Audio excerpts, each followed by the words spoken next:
પોરબંદરના જુબેલી પુલ નજીક સ્કૂટર પર દેશી દારૂનો જથ્થો લઈ આવતા શખ્સનો પોલીસે પીછો કર્યો હતો, ત્યારે તે શખ્સનું સ્કૂટર ગાય સાથે અથડાતા તેની ઈજા થઈ હતી. આથી તે સ્કૂટર અને દારૂ સ્થળ પર જ મૂકી આ શખ્સ નાસી છૂટતા પોલીસે તેની શોધખોળ હાથ ધરી હતી.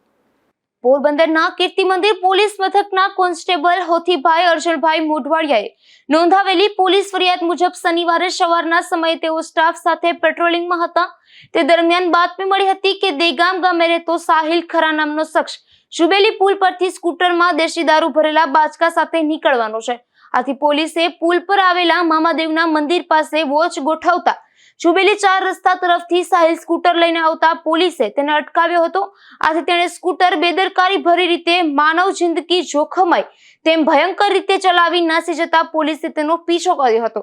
તે દરમિયાન સાહિલનું સ્કૂટર ખડપીટ પાસે ગાય સાથે અથડાઈ જતા તેને ઈજા થઈ હતી અને સ્થળ પર જ સ્કૂટર અને દેશી દારૂનો જથ્થો મૂકી નાસી ગયો હતો. પોલીસે બાચકાની તલાશી લેતા તેમાંથી 14,000ની કિંમતની દેશી દારૂની 100 કોથળી મળી આવી હતી. આથી દારૂ અને 40,000નું સ્કૂટર કબજે કરી પોલીસે સાહિલ સામે ગુનો નોંધી તેની શોધખોળ હાથ ધરી છે.